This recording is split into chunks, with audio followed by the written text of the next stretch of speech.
uma edição do Momento Cultural.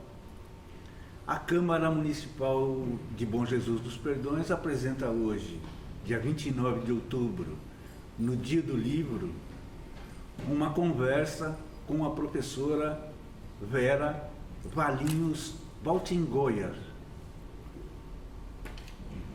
Bom dia para todo mundo. É um prazer estar aqui e agradeço o convite. Então, a professora é natural de São Paulo, hoje é residente no nosso município, casada com Carlos Valentino Baltingoyer, estudou música, sacra, pintura, foi regente de coral, organista em igreja, graduou-se em turismo, desenho e plástica. E é pós-graduada em arte e educação, né? Isso, arte e educação. E psicopedagogia. Fale mais um pouco a respeito dessa trajetória da senhora, antes de chegar a ser a autora de tantos livros, tantos textos. Bom, eu venho de uma família de contadores de história, né? Eu nasci em 1962.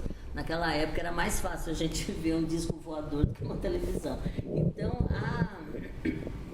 a distração, assim, aquele momento descontraído em casa, tal, depois do jantar ou à tardezinha e tal, era justamente contar história, falar de acontecimentos e tal, e aí acabava indo para histórias, né? Então, meus avós, tanto da parte materna como da parte paterna, eram bons contadores de história. Meu pai foi um grande contador de histórias, um grande contador de piadas.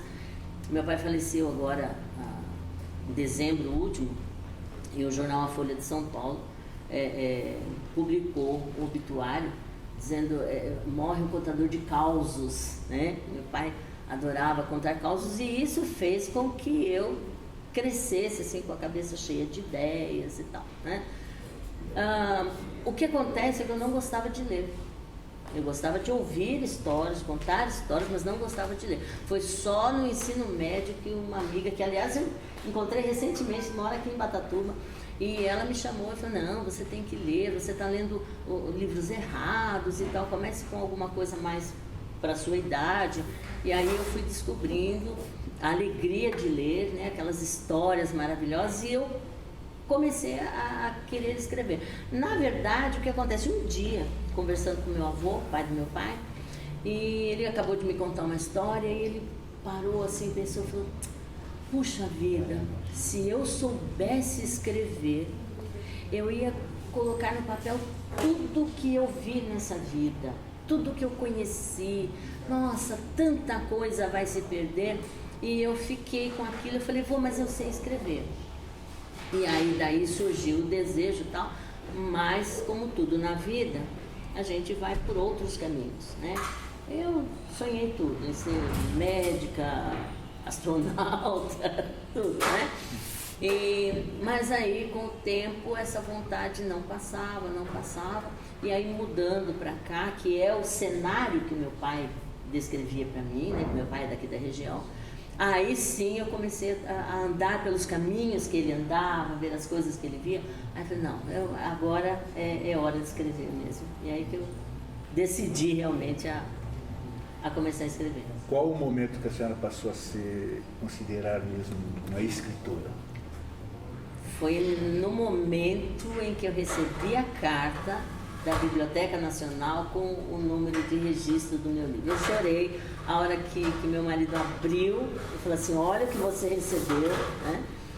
Costumava que sempre conta, né? Olha o que você recebeu, e aí eu vi a Biblioteca Nacional, vi o nome do livro, o meu nome, o número de registro, eu falei, eu tenho um livro, agora ele existe.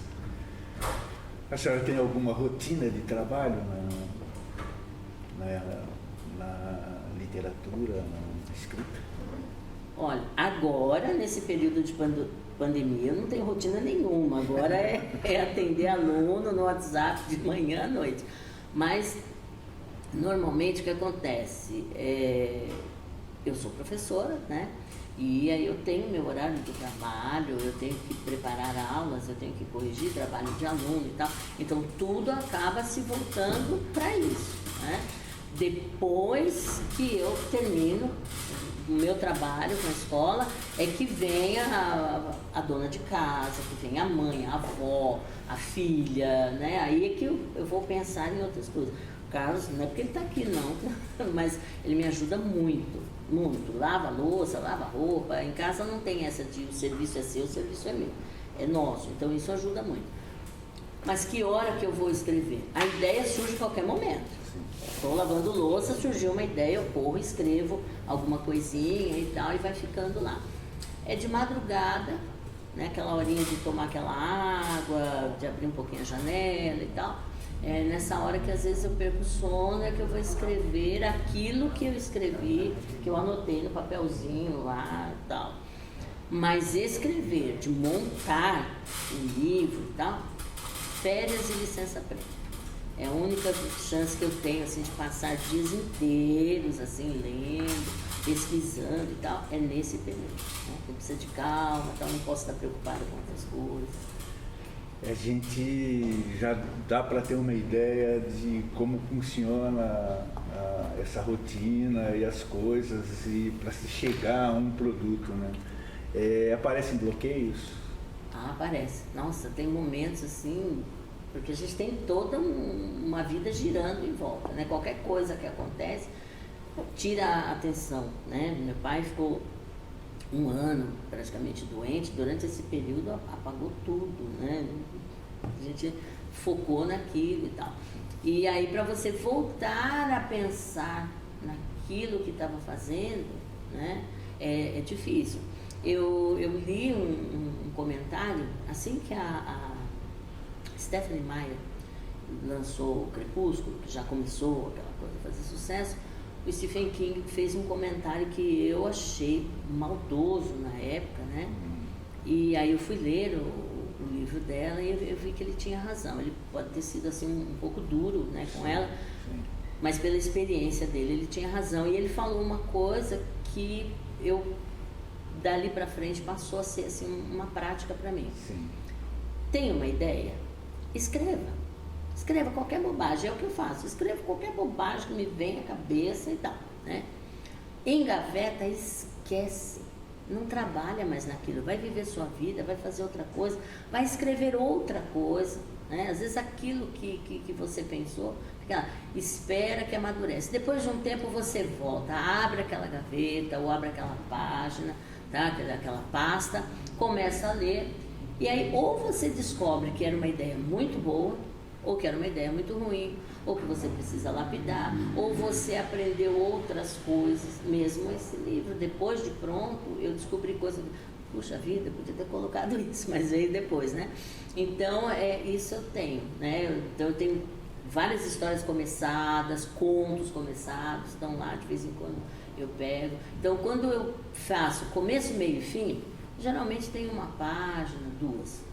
Aí vai aumentando, vai crescendo. Ou vira um conto, ou dali parte para um romance, mas é devagar. A senhora tem alguma preferência no que escrever? Olha, eu cresci ouvindo história de assombração.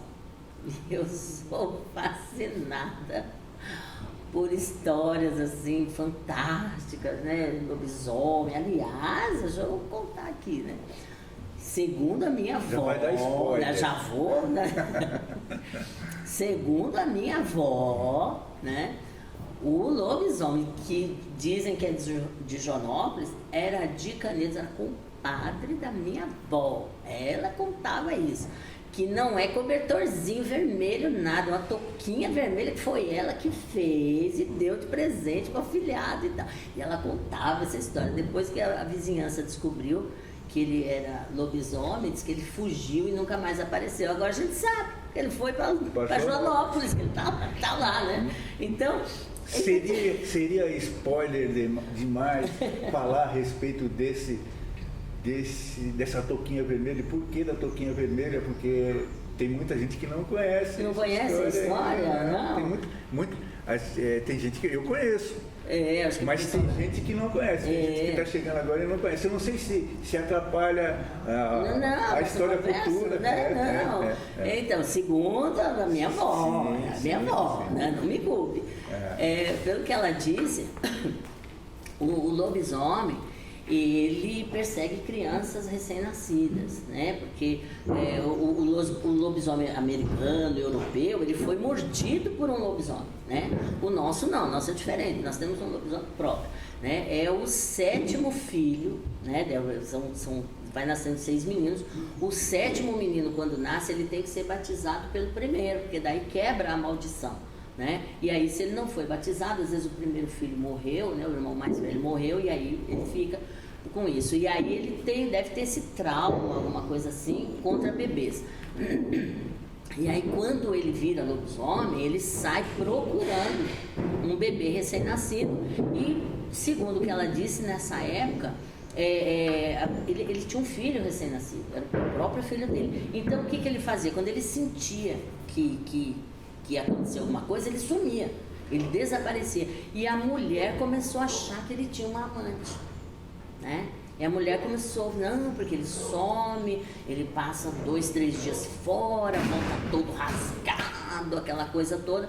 E um dia, quando ele saiu, ela então resolveu ir atrás. E aí ela embrulhou o menino. Alguns dizem que ela embrulhou no cobertorzinho vermelho. A minha avó disse que era toquinha. Botou a toquinha vermelha lá, que a dona Bela fez lá, pôs na cabecinha, porque estava frio de madrugada, e ela foi então procurar pelo marido. E aí, na beira da estrada, ela ouviu um barulho, né, terrível. E aí apareceu aquela figura horrível, né, na frente dela, peludo, com os dentes grandes, babando e tal. E aí ela correu e ele tentava pegar a criança, né? E nisso agarrou, então, na touquinha ou no cobertorzinho, né? E ela puxando e tal, rasgou todinha aquela peça de tecido vermelho, né? De lã vermelha. E ela pegou ali um pedaço de pau e deu na cabeça dele e tal, até que ele tonteou e ela correu para a casa de um vizinho. No dia seguinte, o marido aparece, né, todo machucado, com a cabeça, né, com um corte aberto.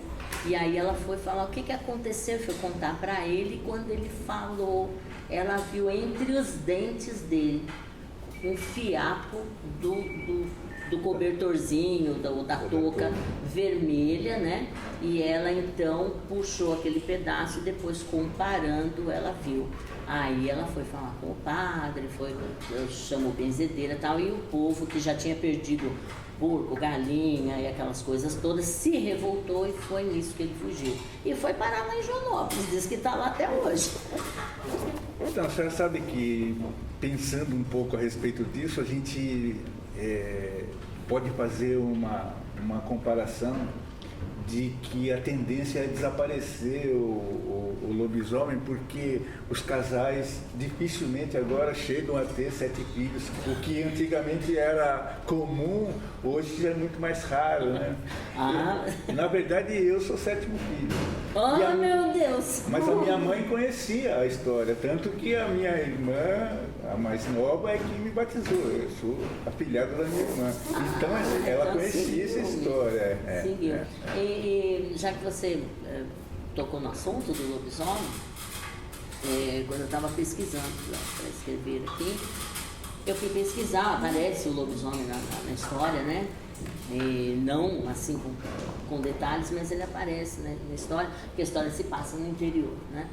E aí eu fui pesquisar, e a pesquisa, né, a base do livro é a pesquisa sobre trauma e principalmente abuso contra crianças e tal. E nisso eu caí no lobisomem, que, segundo, né, o que eu vi, o nosso lobisomem ele se transforma em lobo, né? Mas não, é um problema psicológico, existe mesmo um problema psicológico ligado à sexualidade, à repressão sexual, né? No qual o rapaz criança, geralmente oprimido pela mãe ou por uma frustração muito grande, ele acaba desenvolvendo, eu não sei se eu posso chamar de patologia, não sei se é esse o termo, tá? No qual ele entra em crise e pensa que é um animal. Tá? Existem registros mesmo, registros médicos de pacientes que pensavam que eram cavalo, macaco, até abelha. Até abelha, eu não sei como um indivíduo pode pensar que é uma abelha.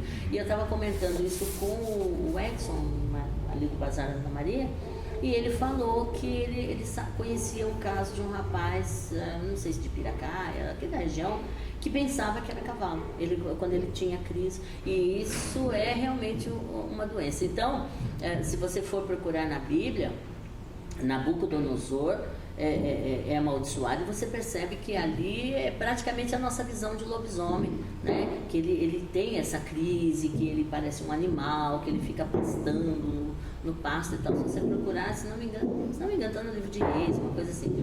E então você vê que é uma coisa que tem lógica, né? E é lógico, isso, quem conta um conto aumenta um ponto. Então isso vai caindo no popular e o povo vai levando adiante e tal. E existe também uma doença, desculpa, não vou me lembrar o nome da doença agora, em que cresce pelos no corpo do indivíduo. Essa doença pode ser tanto genética, né? A gente vê aí, se você entrar na internet, você vê pessoas que nasceram, né, com o corpo todo coberto de pelos, ou pode aparecer com o tempo, geralmente atinge mais o sexo masculino, pelo uso excessivo de álcool. Então, se você gosta de uma cachaçinha, cuidado aí, que noite de lua cheia corre o risco de acontecer algo assim. Brincadeira. Eu gostaria de dar um alerta para o pessoal que está ouvindo, que de vez em quando vocês vão ouvir uns sons meio estranhos, é por causa de algumas obras que está tendo aqui no nosso estúdio. Mas não é nada de grave não, tranquilo então. Voltando então à questão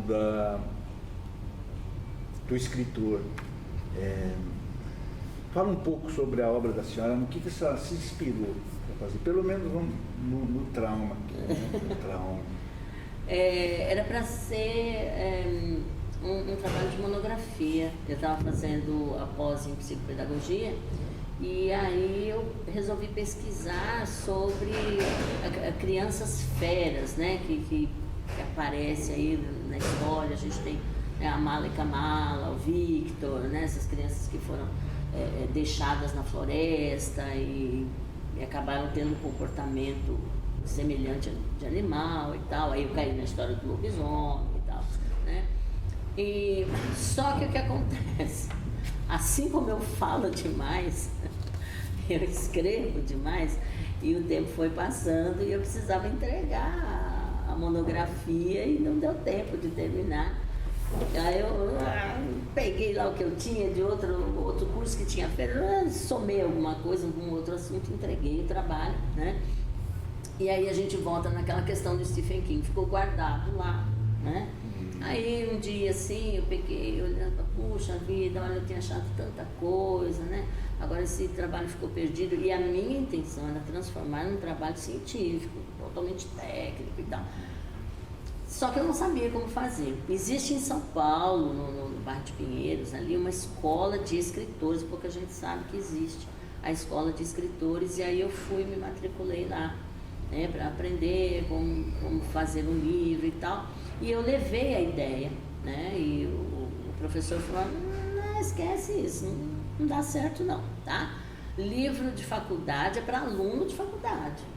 Vai professor de faculdade, vai fazer palestra, vende livro e tal. Se você quer atingir o público, você quer falar com o povo, conto, poesia e romance. Tá? É isso que o povo vai ler. Pega esse material que você tem, já que você fez essa pesquisa toda, não despreza. Pega esse material e vai transformando num conto, talvez num romance, já que você disse que tem muita coisa, vai transformando num romance. E na época minha filha estava fazendo curso de teatro. E ela estava aprendendo sobre construção de personagem, que é um negócio muito legal, que dá uma oficina assim, show de bola. E aí ela foi me instruindo. tá? Ela foi falando, foi me ajudando, aí nós tivemos que construir a cidade, né? Eu fiz um mapa, né? Onde fica a casa de fulano, onde fica a igreja, essa rua desce, porque é muito comum a gente se perder. É muito comum. O indivíduo entra dentro de casa e depois ele entra novamente. Por onde ele saiu, né? Porque você vai escrever, né? Ele entrou, né? Ele sai para a esquerda, né? Daqui a pouco ele entra pelo outro lado. Como é que ele deu a volta, né? Eu já li livros assim que eu não consegui construir na minha cabeça o lugar ali onde estava acontecendo. Então eu tive que fazer um mapa, eu tive que fazer um calendário, né? Para não acontecer do indivíduo nascer no mesmo ano em que ele se forma, que acontece, né? Porque você não vai fazendo, não é linear, né? Você vai e volta, né? Então, enquanto ele está vivendo uma coisa, os outros também estão vivendo, né? Ele não pode envelhecer e o outro continuar jovem, então eu tive que ir fazendo um mapa e tal. Então, foi bem trabalhoso nessa parte, até que o livro finalmente saiu. Eu levei 2 anos trabalhando para conseguir montar esse livro. 2 anos de trabalho, né? 2 anos que o Carlos lavou, passou, fez miojo e tal. Tá vendo? Para quem acha que é fácil, bom, se fosse tão fácil, teríamos uma enormidade de número de escritores, né? De livros. Mas agora então voltando à questão de mercado editorial. Como a senhora vê o mercado para os novos autores? Eu acho que não é nem para os novos autores, eu acho que em geral. O mercado de livros no Brasil nunca foi bom, na verdade, né? Enquanto Japão, Estados Unidos, Europa, principalmente Inglaterra, França, a média de livros por pessoa lidas por ano é em torno de 10, né? Aqui no Brasil mal chega a 4, né? E isso contando com os fanáticos, assim, meu marido lê um livro por semana, a professora Michele, conhece a professora Michele, né? Ela lê um livro, assim, uma semana, né? Quando eu pergunto para ela, eu leio mais devagar, mas eu pergunto para ela, e aí ela, não, já estou no outro, já terminei, aquela coisa frenética. Então, contando com esses que são devoradores de livro, o brasileiro mal chega a 4 livros por ano, né? Então, já é difícil o comércio, vamos chamar assim, a produção de livro, a indústria, né, do livro no Brasil. Mercado, né? Não é o mercado. Obrigada. Nunca foi grande coisa, mas agora piorou. Gente, a quantidade de editoras e livrarias que estão fechando, Barqueta fechando, Quase eu chorei, gente. Conheço o Barqueta, disse que era uma banquinha, né? Gente, fechou, passei lá, quase chorei, né? Eles foram meus parceiros, assim, me ajudaram muito na divulgação do livro. E então, o que acontece? Eu pensei, pus na minha cabeça que com a pandemia, as pessoas, desse isolamento social, as pessoas iam ficar mais tempo em casa, né? Iam ler mais. Eu falei, acho que agora é a chance, eu acredito que as editoras aí vão deslanchar. Mas não foi isso que aconteceu, não. Eu acho que o principal problema é a Netflix, né? O acesso, o acesso. Entra tudo, né? Falta de hábito, o brasileiro não tem hábito de ler, né? O preço de livro. Eu acredito que no fundo ainda tem o problema da a falta de hábito, mas é por desconhecimento, né? Por não saber ler direito, por ter dificuldade na interpretação da leitura. O livro no Brasil tem um problema que ele vem daquela linha, né, de Machado de Assis, né? Então, o que acontece? É uma linguagem, mesmo os autores mais modernos usam linguagens que fica realmente difícil, né? Eu li um livro, não me lembro agora o nome, e eu fui anotando as palavras que eu não conhecia. Deu 14 palavras que eu precisei ir ao dicionário. Na primeira página, 14 palavras que eu precisei recorrer ao dicionário. Então, realmente, uma linguagem difícil, falta de hábito, o preço do livro. O livro, quando chega na banca, ele chega por um preço absurdo. E esse dinheiro não vai não é por causa do autor, nem por causa da editora. A editora não fica com esse dinheiro todo, é o distribuidor. É ele que tem que rodar a estrada, é ele que tem que ir atrás, é ele que promove e tal. Então, esse dinheiro fica lá. Então, chega para o público com um preço alto, né? Difícil e tal. E agora, a questão de ser novo, como você falou dos novos autores, é muito difícil você ter uma editora que acredite no novo autor. Para você ter uma ideia, o Harry Potter, quando veio para o Brasil, o filme não tinha saído ainda, não houve editora que quisesse. Não houve, ninguém quis, ninguém acreditou. Um menino bruxo, órfão, mora vai viver num castelo, vai aprender bruxaria. Isso não vai dar certo de jeito nenhum. A editora pegou, sabe aquilo que sobra? Ai, coitadinho, é órfão mesmo, deixa que eu vou pegar. E foi o fenômeno, né? Mas nem o Harry Potter foi bem recebido para o Brasil. Agora imagine um outro escritor aí que está chegando agora, dá licença e tal. Mas ainda assim tem editoras ainda que apostam, né? A gente está sempre entrando em contato e tal, ainda tem aqueles que apostam. Agora, essa dificuldade que apareceu assim de repente, é que está sendo uma pedra de tropeço mesmo. Eu vejo um problema no sistema educacional já que parece que o ensino da leitura, por exemplo, ele está sendo feito por produção e o pessoal não está aprendendo direito. Ah, não é não. Existe toda uma linha para se formar leitores na escola.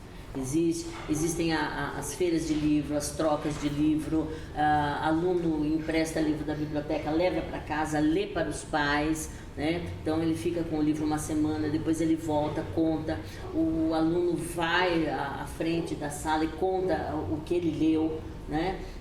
Professores contando história, tem o momento da leitura, então tudo é feito para formar um público leitor. Isso é feito mesmo, assim, batido assim nessa tecla mesmo, e o escrever, o conhecer autores e tal.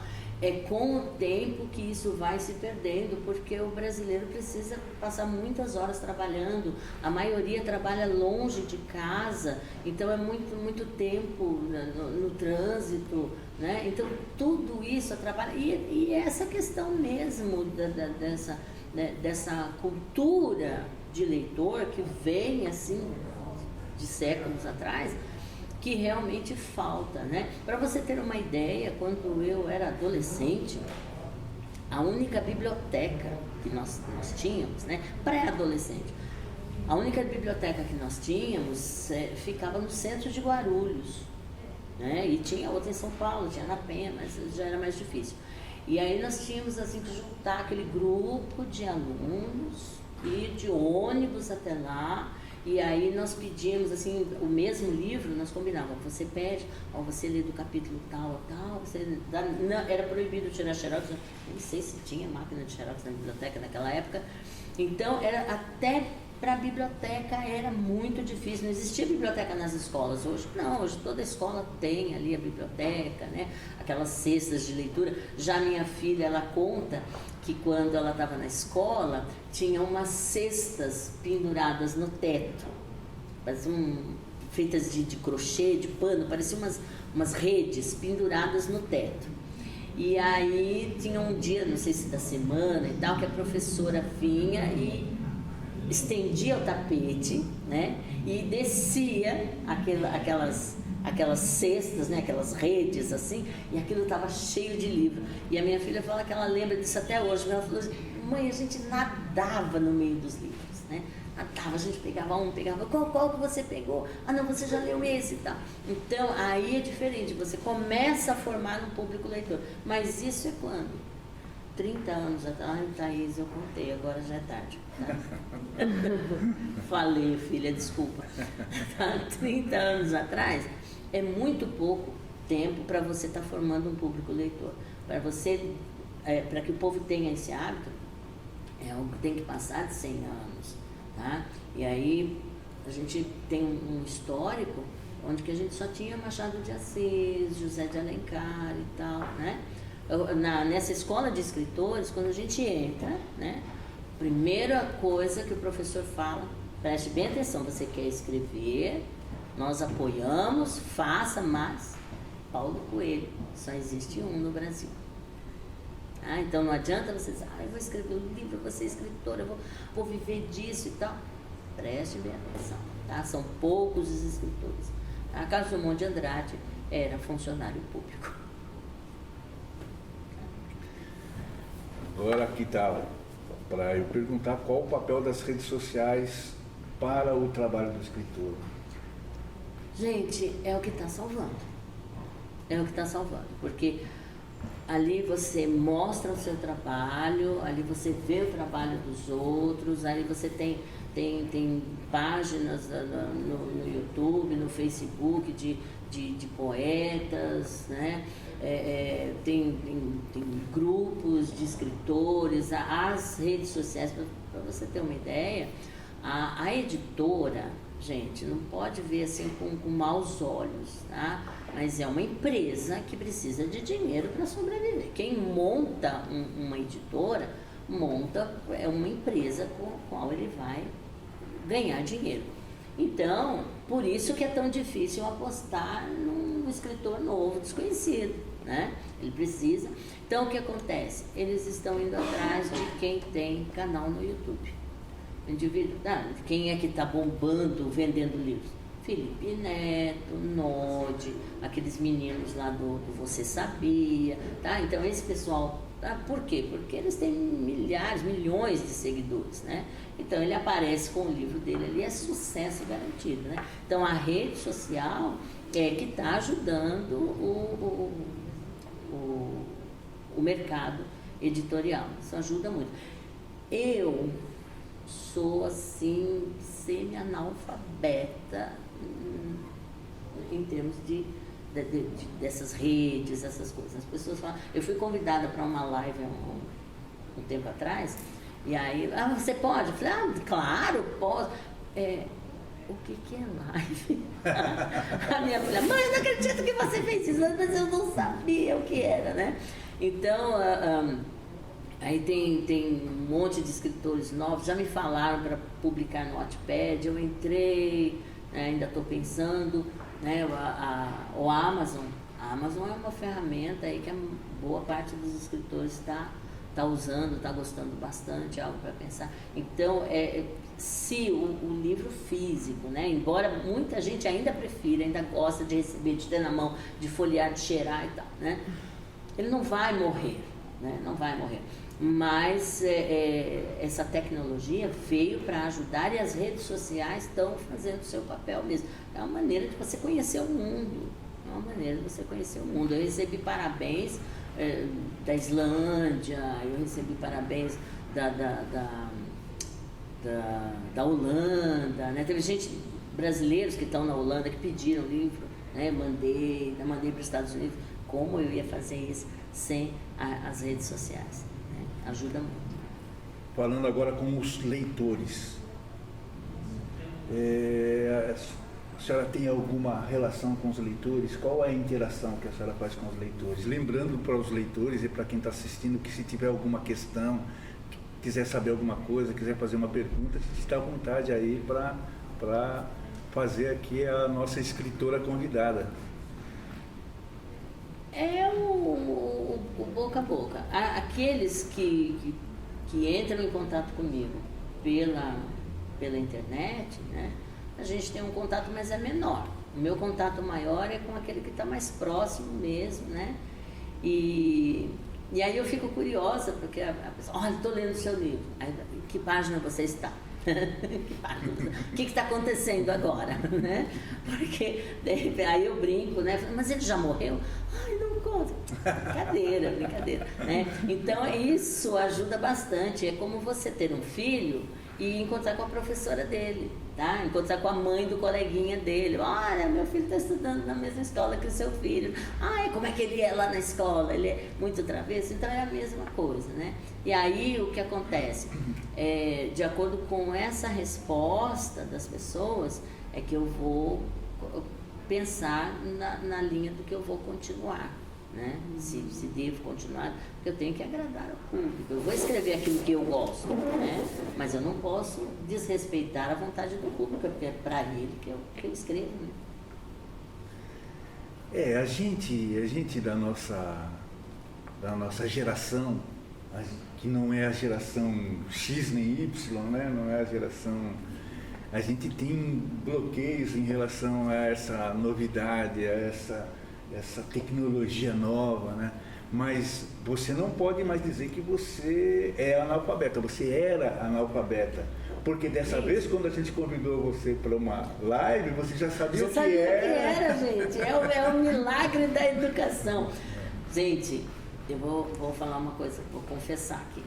Antes da pandemia, eu não tinha celular, eu usava do meu marido, e eu não tinha WhatsApp.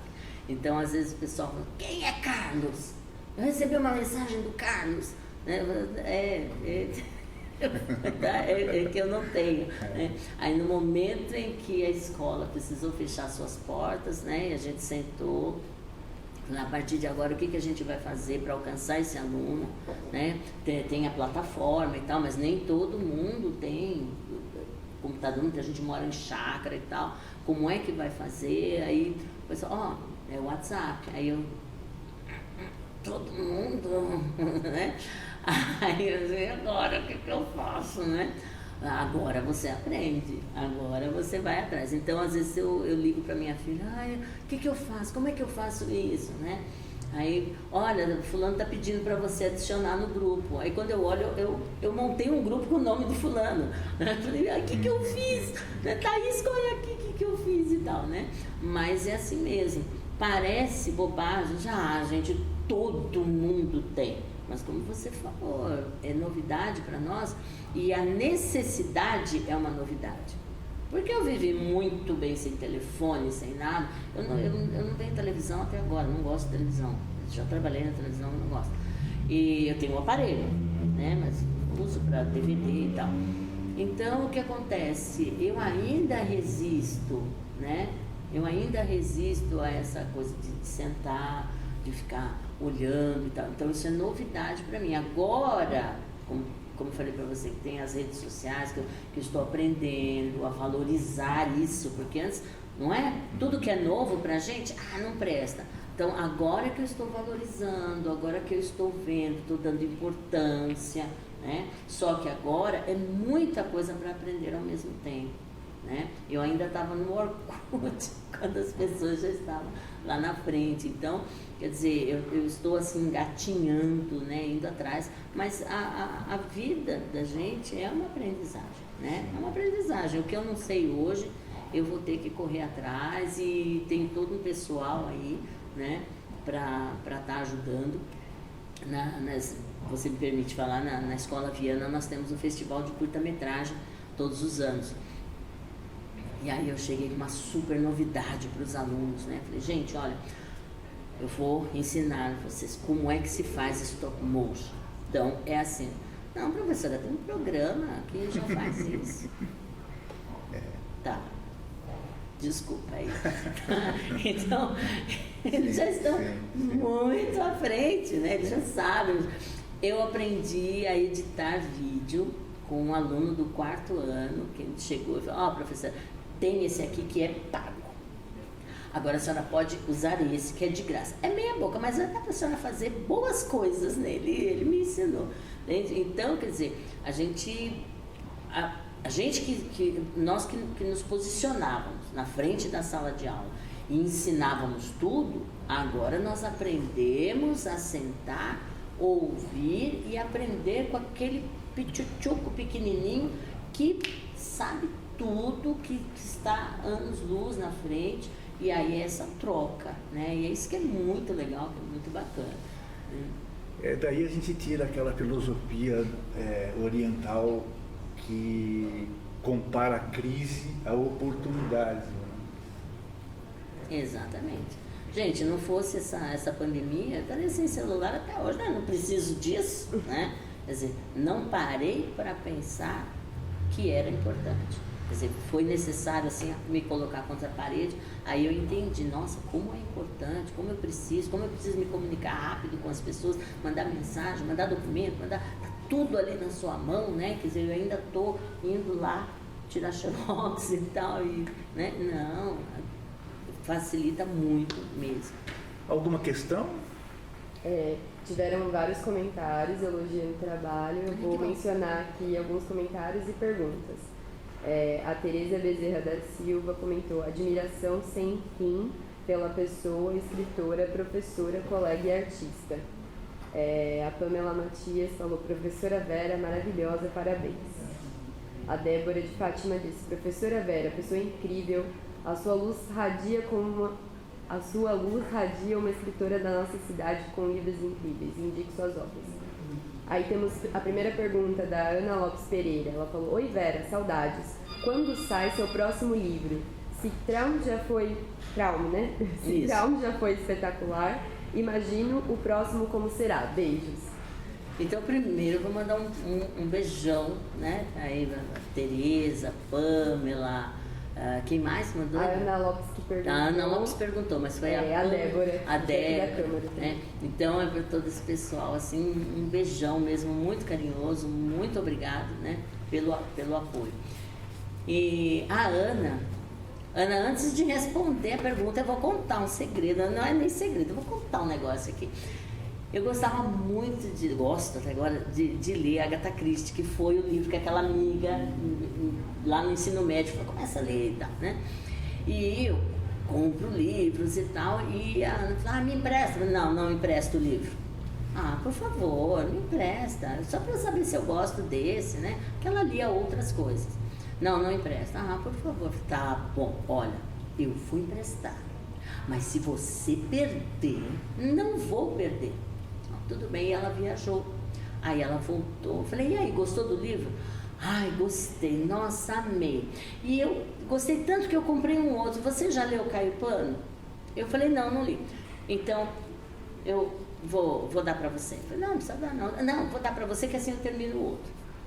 E nunca que a Ana me devolvia. O livro Mistério do Trem Azul, me lembro até hoje. Aí quando foi um dia, a Ana chegou assim com o livro.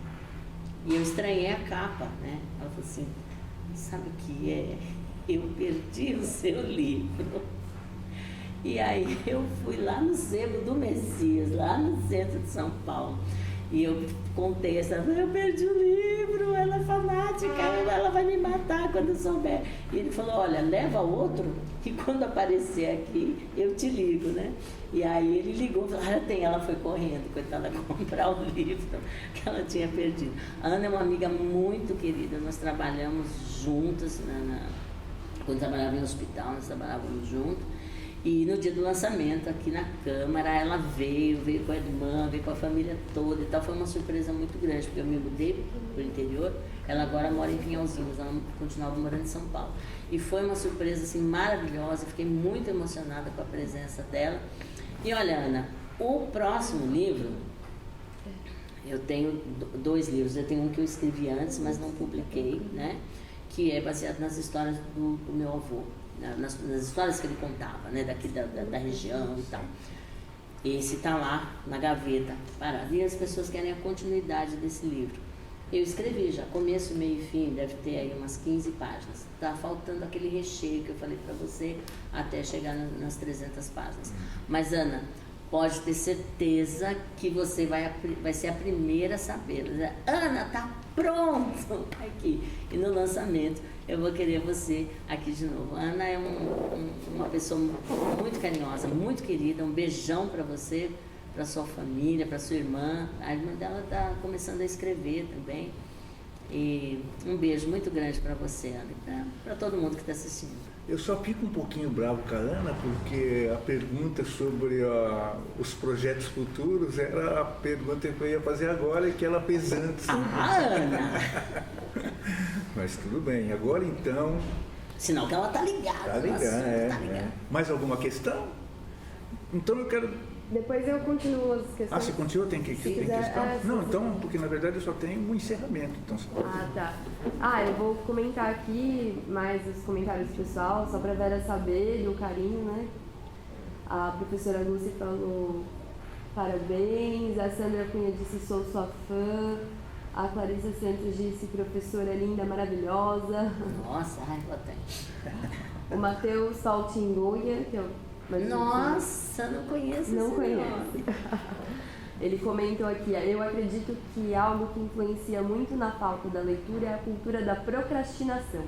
A informação fácil e mastigada que não exige esforço, enquanto o livro necessita de esforço intelectual para a correta compreensão. Foi um comentário dele. Meu garoto, esse aí, meu garoto. Ele conhece. Aliás, assim, o livro chegou, a transportadora trouxe o livro na minha casa no dia em que meu neto nasceu. Então foram 2 nascimentos, o filho do Matheus, né? Então foram os 2 nascimentos, o Henrique e o Traum. Que bênção. A Tereza Bezerra da Silva comentou a admiração sem fim pela pessoa, escritora, professora, colega, artista.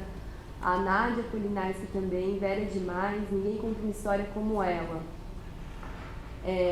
Aí a Sandra Cunha fez outra pergunta, ela disse: professora Vera, adoro seu trabalho. Você pretende escrever livros para crianças? Olha, já me fizeram essa pergunta, né? Mas eu tenho um projeto sim para escrever para crianças e tal. Mas eu vou dizer uma coisa para você, escrever para criança não é fácil. É uma turminha que está ligadinha, né? E você precisa prestar muita atenção no que você fala, como você fala e tal. É um trabalho que exige um esforço grande, né? Tenho intenção sim, tenho intenção de escrever para criança sim, mas acho que vai demorar um pouquinho. Apesar que, como um bom ouvinte de causos, eu creio que as histórias do seu avô atendem esse público. Olha, na sala de aula, eles chove, já é, né? Choveu, tá aquele dia frio, a hora que eu entro na sala, professora, conta uma história, né? E aí, geralmente, eu conto uma história, né? Precisa tomar muito cuidado, eles gostam muito de contos assombrosos. Mas precisa tomar muito cuidado, tem pai que reclama. Ah, porque meu filho não dorme, está fazendo xixi na cama e tal, né? E nós que crescemos ouvindo histórias, né? Eu nunca achei que o lobisomem do Saci estava embaixo da minha cama, né? Levamos um tropicão e a internet caiu. A gente volta aqui no Momento Cultural da Câmara Municipal de Bom Jesus dos Perdões com a professora e escritora Vera Valinhos Saltingoia.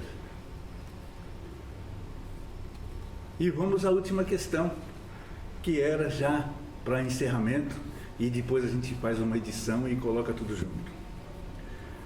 Professora, escritora, deixe uma mensagem ou dica para os que estão assistindo e pensam em se tornar escritores. Escreva. Escreva. Simplesmente escreva. Coloque no papel todas as suas ideias e valorize qualquer coisa que passe na sua cabeça ou pela sua frente, né?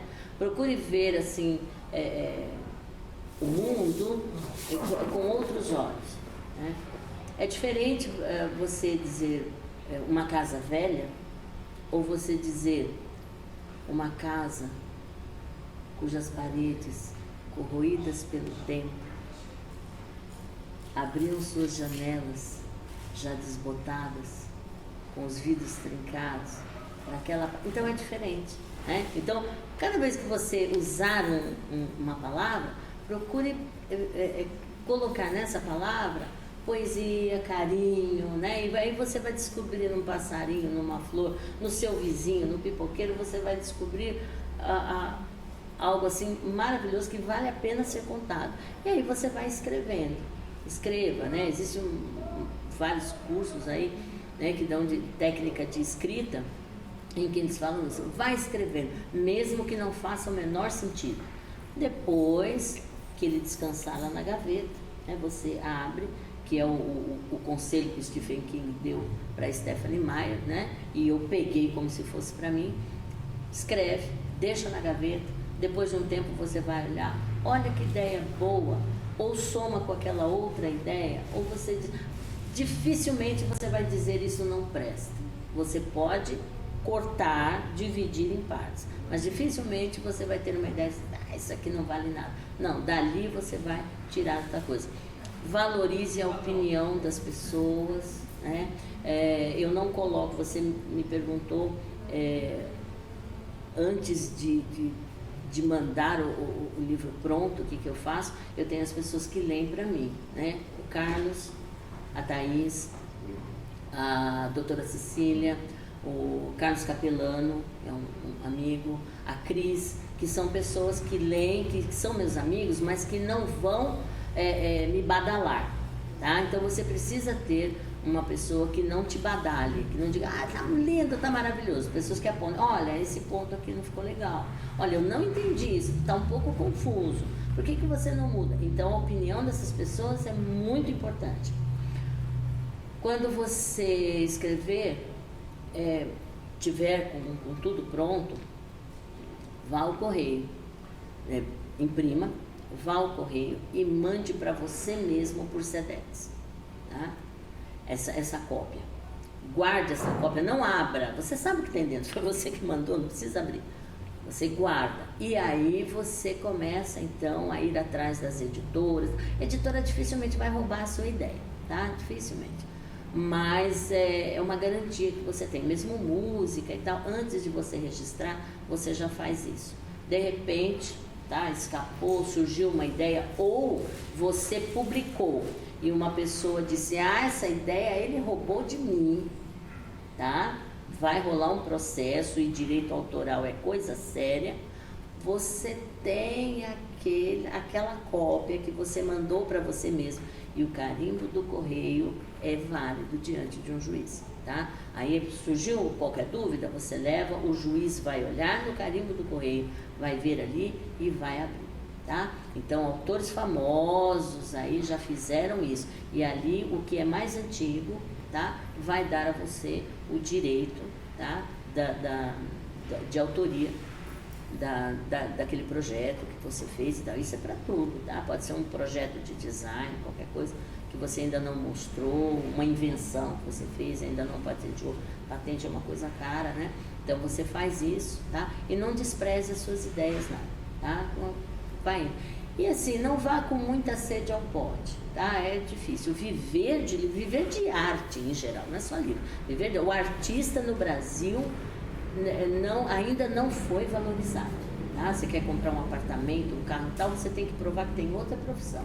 Às vezes você fala, eu sou artista, tá? Então, mas não despreze isso não, tá? Porque a arte é algo assim, é maravilhoso e as pessoas gostam, valorizam, tá? Você pode não receber dinheiro por isso, mas só o carinho das pessoas. Só uma pessoa chegar e dizer, eu vi aquilo que você fez, eu gostei, falou comigo. Gente, isso vale muito, muito, sabe? Pessoas assistindo em casa, tá? Nós estamos aí no meio do dia, as pessoas têm o que fazer, pararam para assistir. Gente, não chorei porque estou forte aqui, estou me segurando. Muito obrigado, professora. Parabéns. Não pode pegar na mão, né? Parabéns, assim. Parabéns pelo trabalho. Muito obrigada. Sucesso nos trabalhos futuros. Que seja bem repleta de obras. Muito obrigada. Eu agradeço o carinho da cidade. E eu lancei o livro aqui na Câmara, né? E a gente precisa realmente de alguém que acredite no trabalho da gente, que valorize. E isso é muito bom quando vem assim de volta das pessoas que estão à sua volta. Isso é muito gratificante. E eu espero produzir coisas que agradam, que valorizem a cidade, o nome da cidade. Estou muito contente. E a gente vai estar aqui para lançar e para apoiar. Eu quero agradecer a Taju, responsável pelo audiovisual, a Débora, que deu suporte, ao Carlos, que nos acompanhou aqui, a todos que nos acompanharam aí. E terminamos mais um momento cultural da Câmara Municipal de Bom Jesus dos Perdões nesse dia do escritor. Eu quero agradecer ao entrevistador Amaury do Amaral também. Amém. E a Deus, a quem eu devo todas as coisas. Amém.